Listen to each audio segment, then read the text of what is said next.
Welcome to the Great Detectives of Old Time Radio. From Boise, Idaho, this is your host, Adam Grant. If you have a comment, email it to me, box13@greatdetectives.net. Follow us on Twitter at Radio Detectives and become one of our friends on Facebook, facebook.com/Radio Detectives. A reminder, as you are making your travel plans, remember JohnnyDollarAir.com. JohnnyDollarAir.com is a Priceline affiliate page, so you get all the benefits of going through Priceline.com, such as being able to name your own price on hotels, rental cars, airline tickets, or more, or choosing from great published fares. But part of the purchase price goes to support the Great Detectives of Old Time Radio, and that's at no additional cost to you. So remember, when making your travel plans, check JohnnyDollarAir.com first. All right, well, now it's time for today's episode of yours truly, Johnny Dollar. The original air date is February 24th of 1950, and the title is The Archaeologist. Time now for Edmund O'Brien as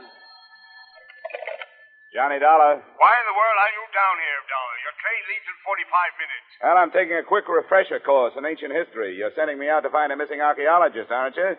Well, I want to be able to talk his language in case I find him alive.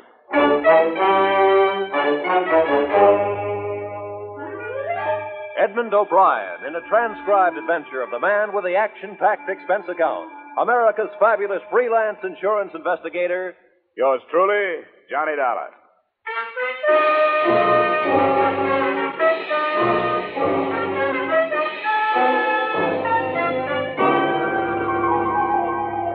Expense account submitted by Special Investigator Johnny Dollar to Great Corinthian Life and Liability Company, Hartford, Connecticut.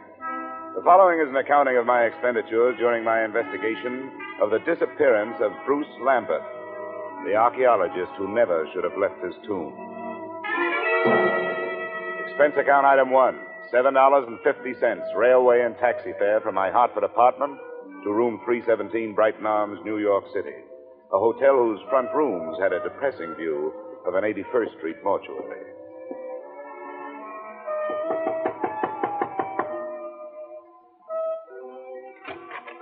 Miss Lambert? Yes, please come in, Mr. Dollar. She was tall without awkwardness, had the physique of an athlete, but still with softness, and a golden tan made her seem out of place, set against the snow heaped on the sill outside the windows. Thank you for coming, Mr. Dollar. I realize that mine was a rather unusual request to make of an insurance company. Not at all, Miss Lambert. The company doesn't want to lose a policyholder any more than you want to lose a brother. But there are a lot of good private detectives in New York. I couldn't afford one. I had thought of notifying the police, but I realized that Bruce's case would be just one of many to them. They're so impersonal. And if there's a chance of any notoriety... Miss Lambert, if you mean that for some reason you'd rather the police didn't find him, you'd better tell me about it. Yes, of course I was going to. I don't see how it could make any difference. Please sit down. Maybe we'd better start way back at the beginning, huh? That would be in Egypt, wouldn't it? Yes. In the desert some 100 miles west of Thebes. My brother's an archaeologist, and he'd uncovered some ruins. It was quite an important discovery, something about the 12th dynasty. I don't know much about it. You were with him? Yes, I didn't spend much time at the excavation site. I stayed in the village. But the reason the police might make it difficult is that Bruce discovered some relics that he didn't declare to the authorities there. You mean he swiped them? Well, if you're in the habit of using extreme bluntness, I suppose you could put it that way. All right, I'm sorry. Please, Mr. Dollar, this is quite unpleasant for me.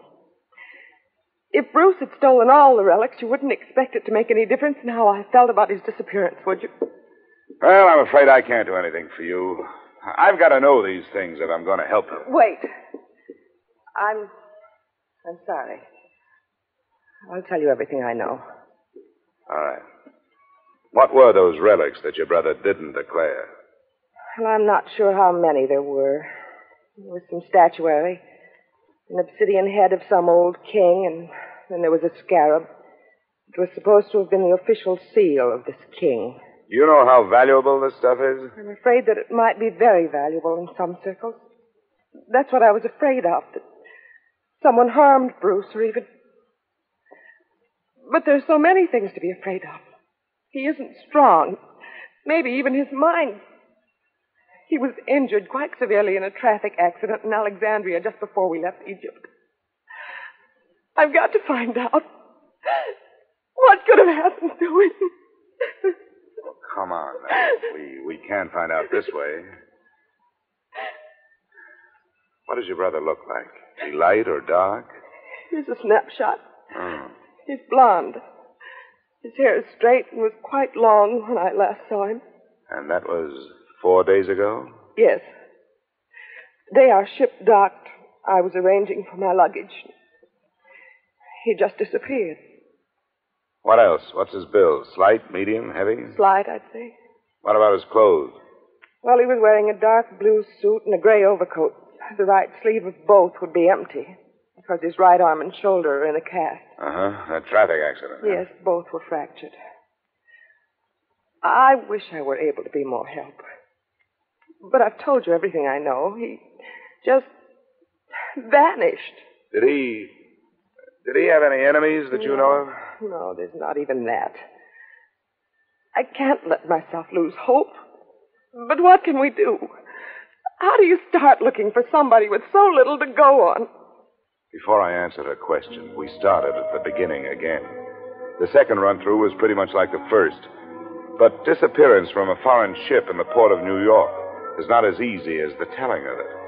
I left the troubled Marcia, checked into an 8th-floor room in the Brighton Arms, where a phone call told me the North Fleet had already sailed. No hope of information there. So I headed for the U.S. Customs Office.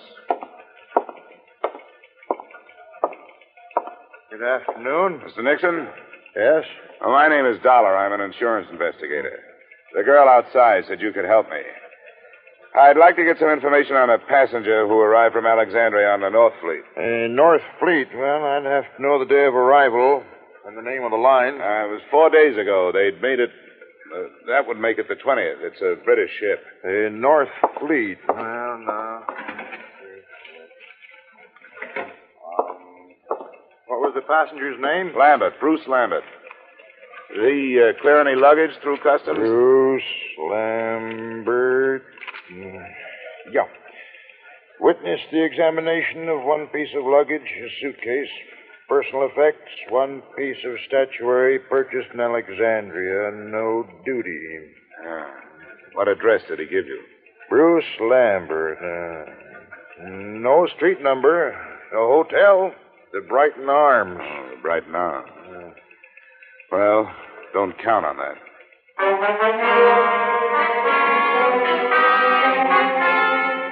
Expense account item 2, $30, which, with my ID card, helped impress the cab drivers who worked the entrance to the pier where the North Fleet had docked. Checking these cabs took the whole afternoon, and midway through it, I realized I wasn't the only one interested in that particular hack stand.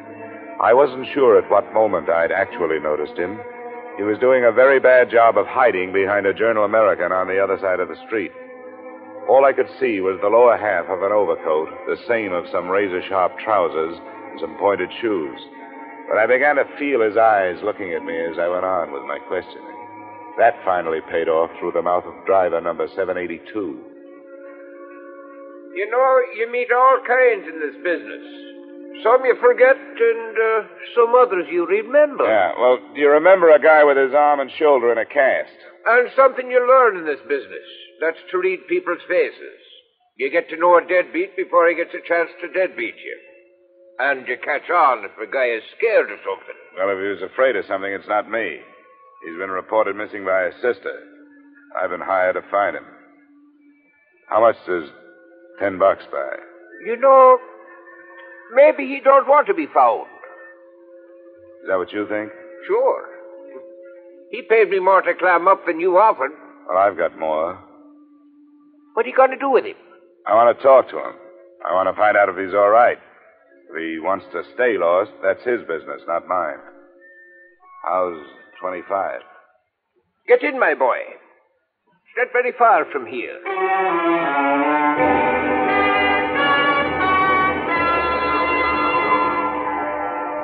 Our destination turned out to be an old red brick hotel near 39th Street between 10th and 11th Avenue. And it occurred to me that as an archaeologist, Lambert was running true to form. He'd even used some ruins to hold up in. One $5 bill brought the information from the room clerk that Lambert was out of his room, and another brought a pass key that let me in.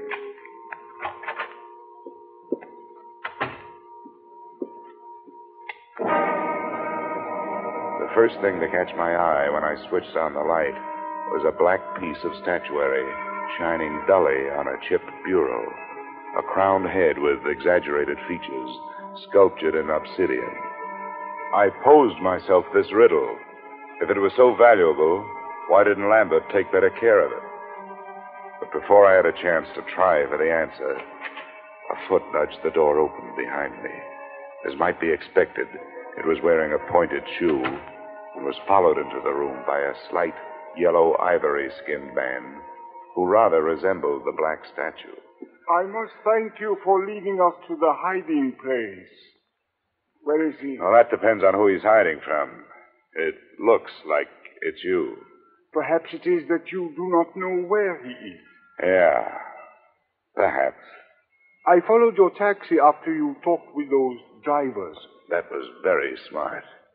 Where did you think I expected you to go?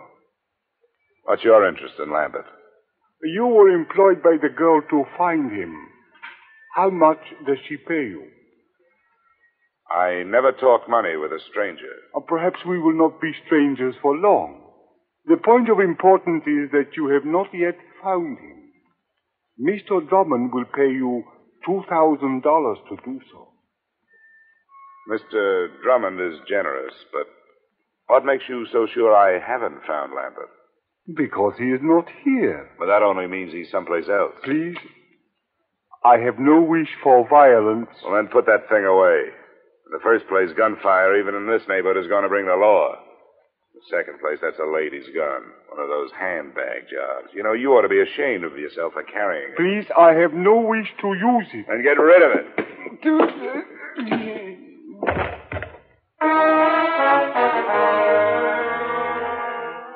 I hate little men who try to play bully. There was more than that behind my fist. I figured I could learn to know him better if he was quietly stretched out on the floor. I was half right. An Egyptian passport told me that his name was Ammon Hyksos. Hometown, Alexandria. There was nothing else. I could turn Hyksos over to the police on an assault charge, or I could wait until he woke up and try knocking some information out of him. But I didn't do either. I left him there in the lobby. I gave a message to the room clerk for Lambert, telling him to stay out of his room when he came back and to phone me at the Brighton Arms.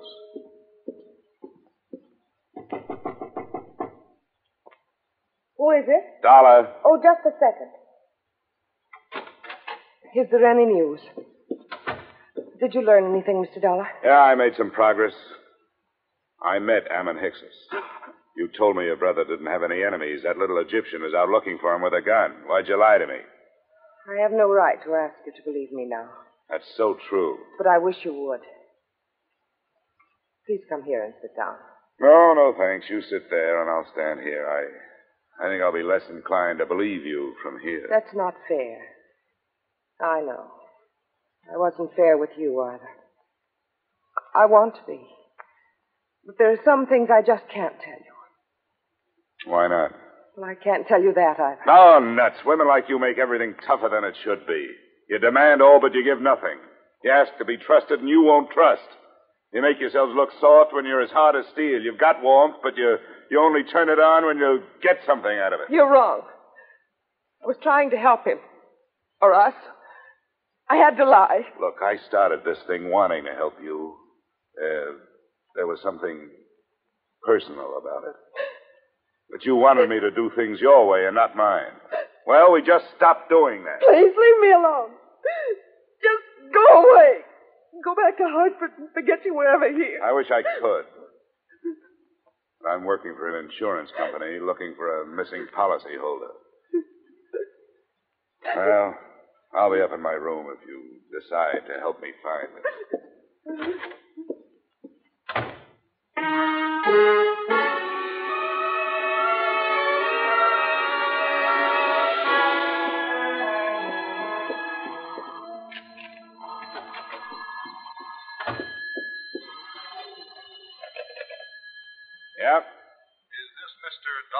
That's right. This is Bruce Lambert. I got your message to call. Where are you now? Not so fast. There were 2 attempts on my life while I was on my way here from Alexandria. I'm not anxious to tell anybody where I am. How did you get into this? Marcia called your insurance company when you took the run out. They hired me. Good for Marcia. Is she all right? Well, that depends on your point of view. I suppose she's being the helpful sister to you, but for me, she's done nothing but act mysterious. I don't get it. She won't tell the truth about you. I hope you do better. She told you she was my sister? Sure she did. Why shouldn't she? Well, I can't see why she'd do that. She isn't your sister? No, I don't understand it. She's my fiancée. I don't understand it at all. Where is she? I better talk to her. That's a good idea. Room 317, Brighton Arms. I'll be there with her, waiting for you.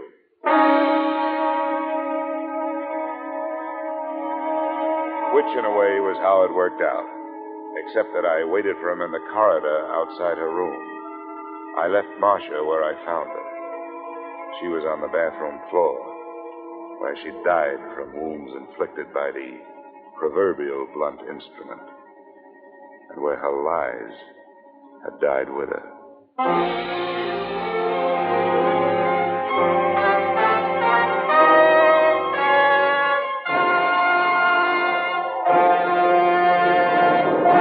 In just a moment, we will return to the second act of yours truly, Johnny Dollar. But first...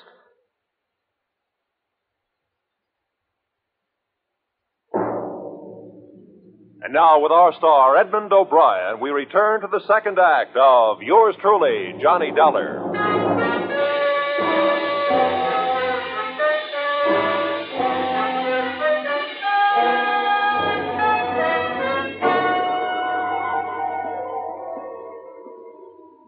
Bruce Lambert? Yes? It's all right, I'm Dollar. Didn't take you long to get here. Where'd you phone from? Just around the corner. A bar. Why do you ask? Where's Marcia? Marcia's dead. I don't believe you. I want to go in there. She isn't dead. Let me in there. Come on, use your head, will you? There's nothing... Oh, your arm. I'm sorry. Look, you don't want to go in there. Believe me, you don't. There's nothing you can do for her. She can't be dead. She can't be. Come on. Where? Why? I want you to come up to my room with me. You've got to do 2 things. First, give me every reason you can think of why this should have happened. And then, before the police get here, you'd better start rehearsing a story of your own.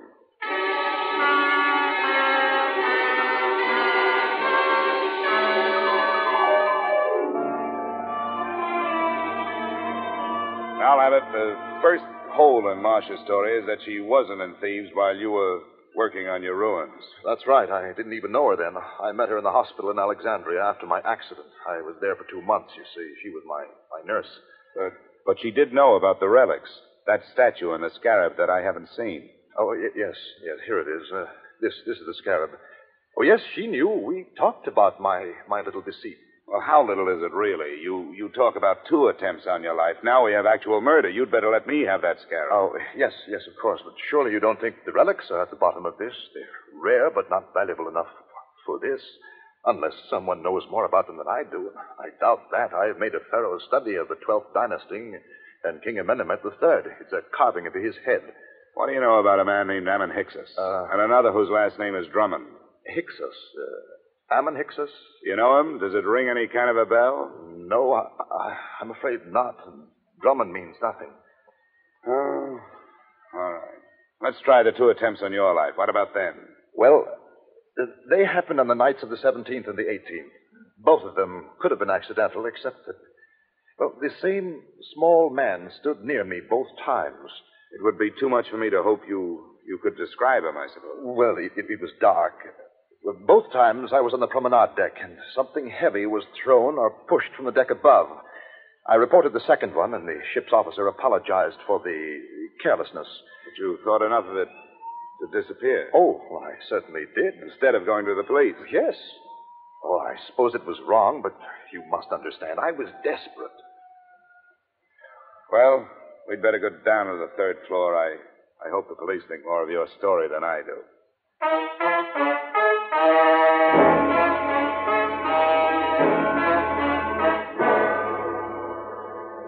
20 minutes, room 317 really looked like a murder scene. The place was swarming with New York's finest, white with fingerprint powder, and blinding with flash bulbs. The lieutenant to whom I made my statement looked as if he thought I was as crazy as I thought everybody else in the mess was. But then he changed his mind. Dollar? Hey, where is that insurance thing? Here I am. Him in the bathroom. Oh, there you are, Dollar. Yeah, find a suicide note or something? What'd you say that name was? Ammon, Hickses. Yeah. Well, I guess there aren't too many ways to spell that one, so this must be it. Pillbox. Let me see that. Prescription from Alexandria. Dr. Ammon Hickses. We'll put a tracer on that phone number you took off him first thing in the morning. Yeah. Hey, you going to take Lambert in for questioning? I guess we'd better. Routine. He's clear as far as I can see. Well, do something for me, will you? Have your doctors run a test of that plastic cast of his. And call me in my room, huh? A test for what? Well, just look it over. It would make a handy blunt instrument if nothing else.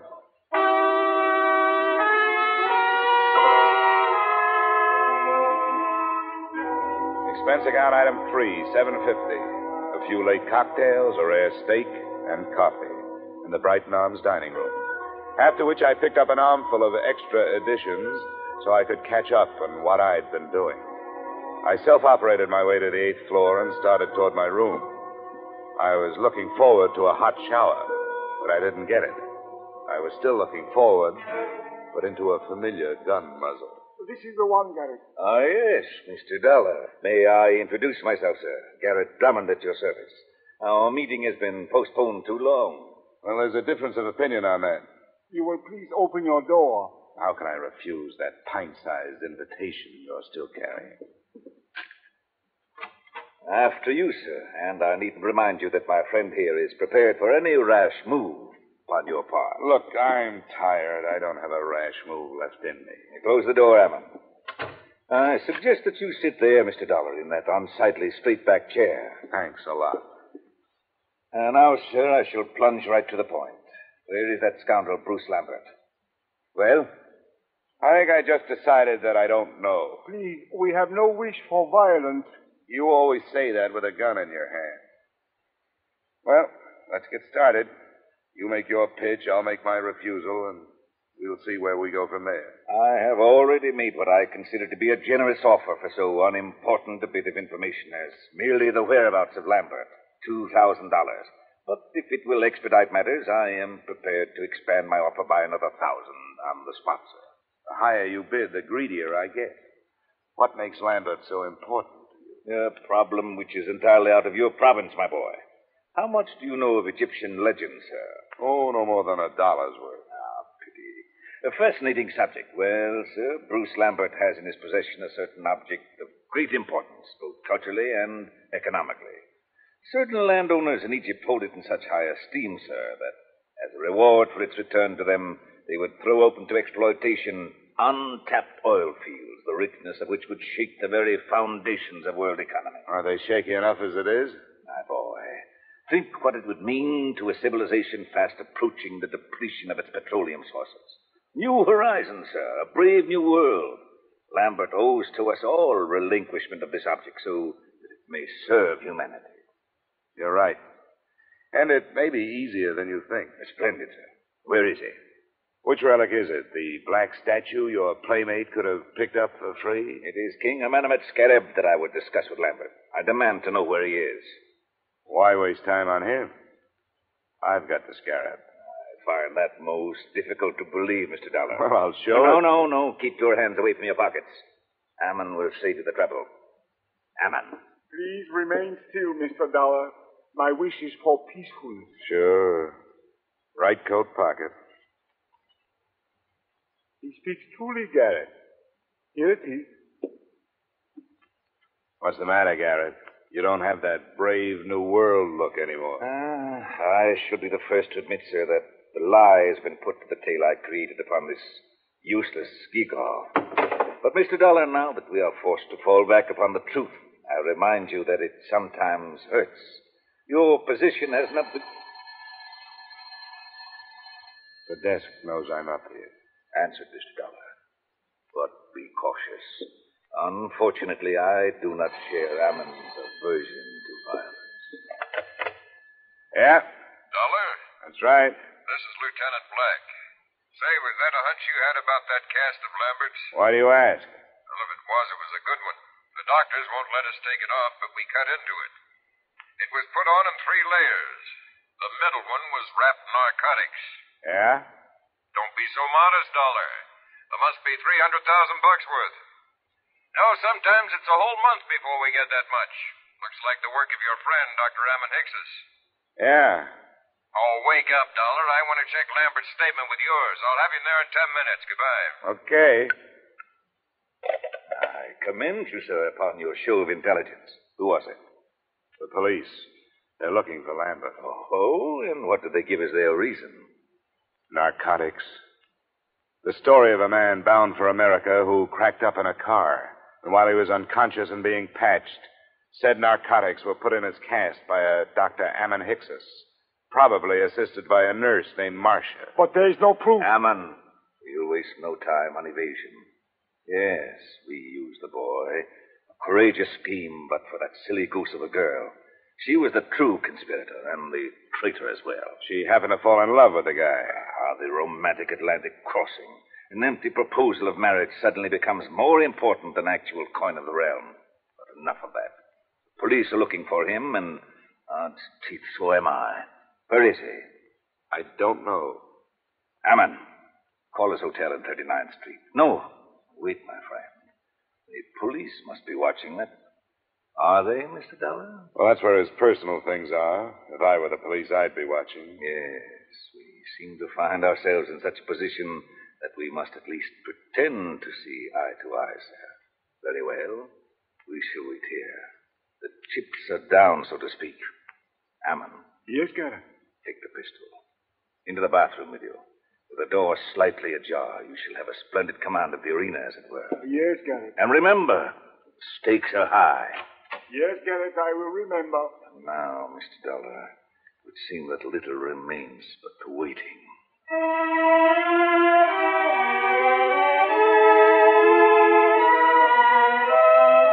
The waiting was more than enough. Drummond settled himself on the bed, facing the door, his pudgy hands folded over his bulging waist. I was still in the desk chair, facing him. As usual, the police were late. 20 minutes passed before we heard the knock on the door. Your guest, Mr. Dollar. Come, we shall go to the door together. Now, keep your back to me and open it. It's your party, Drummond. Come in, Lambert. Doc Lambert, the police. Ammon, shoot! Ammon, my friend, help!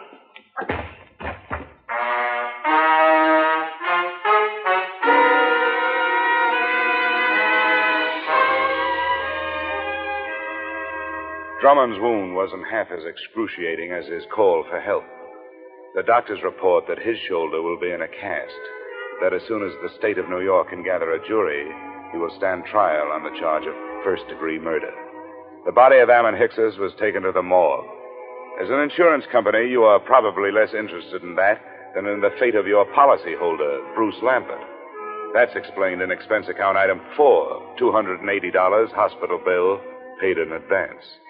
In view of the possibility that there may be others interested in that $300,000 cache of narcotics he has to carry around with him until his arm is okay, I thought it would be safer to keep him under wraps.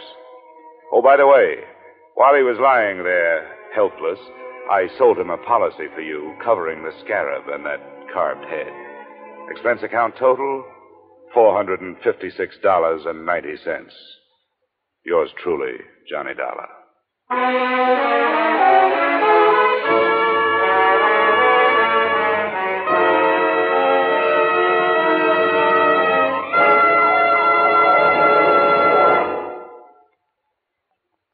Yours truly, Johnny Dollar, stars Edmund O'Brien in the title role and is written by Paul Dudley and Gil Dowd with music by Leith Stevens. Edmund O'Brien can currently be seen starring in Harry M. Popkins' United Artists production, DOA. Featured in our cast were Virginia Gregg, Jay Novello, Ed Begley, John Daner, and Pat McGeehan. Yours truly, Johnny Dollar, is produced and directed by Jaime Del Valle.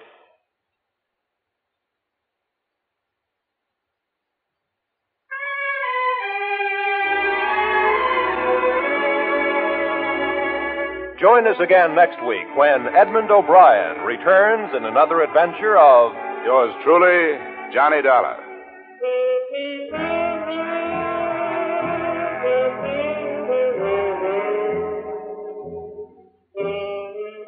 $54,000 is burning a little old hole in that little old jackpot of Sing It Again this week, just waiting for somebody to light up the right answer and drop the cash and prizes in his lap or her lap. Dan Seymour gives the gals the same chance he gives the fellas when he starts putting in those calls from coast to coast. So be listening this Saturday when Sing It Again and the $54,000 Phantom Voice come your way on most of these same CBS stations. This program was transcribed in Hollywood. Roy Rowan speaking. This is CBS, where yours truly, Johnny Dollar, meets adventure every Friday night, the Columbia Broadcasting System.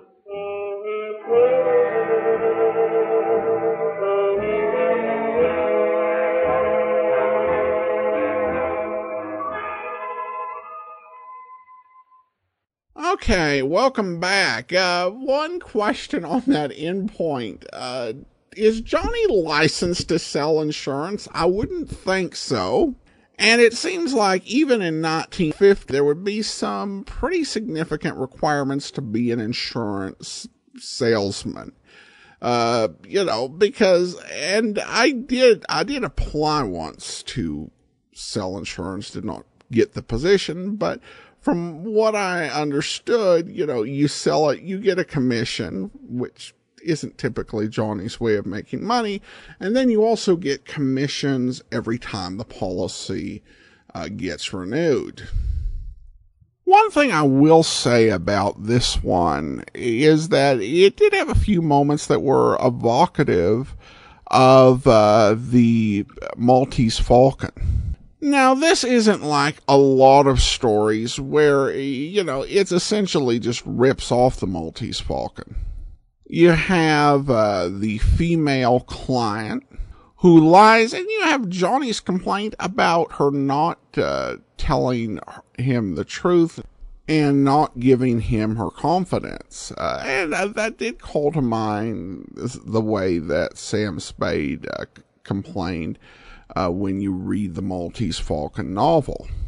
And our somewhat urbane villain that shows up at the end with this air of civility and civilization, but definitely willing to have serious harm and murder done, does call to mind Casper Gutman. Again, I don't think this was a direct ripoff, but as I was listening to this, it just occurred to me, these things are very similar, and it does illustrate how that particular story really did change detective fiction, particularly in this era, but I would say even to this day, there are strong influences that run through a lot of novels where it's clear that that story has really shaped the way that a lot of writers write and approach detective fiction. Now we turn to listener comments and feedback. Bill writes regarding the Malay trader ship episode. He says, I like this episode of the O'Brien era better than his debut, which was still good. It was good to hear you say that this is the direction future episodes will be taking. I'm glad that my guest Barton Yarborough was the man at the Seamen's Union was correct, and we get another dose of Bill Conrad this week. You can never get enough Bill Conrad. Well, I'll definitely agree with that. Thanks so much for the comment, Bill. And I do want to go ahead and thank our Patreon supporter of the day. To thank Boz, Patreon supporter since April, currently supporting us at the Shamus level of $4 or more per month. Thank you so much for your support. And that will actually do it for today. Join us back here tomorrow for Dragnet. Next Friday, we will have another episode of yours truly, Johnny Dollar, but we'll be back with the Russell episode for the Charles Russell Christmas episode, so you won't want to miss that. In the meantime, send your comments to box13@greatdetectives.net. Follow us on Twitter at Radio Detectives, and become one of our friends on Facebook, facebook.com/Radio Detectives. From Boise, Idaho, this is your host, Adam Graham, signing off.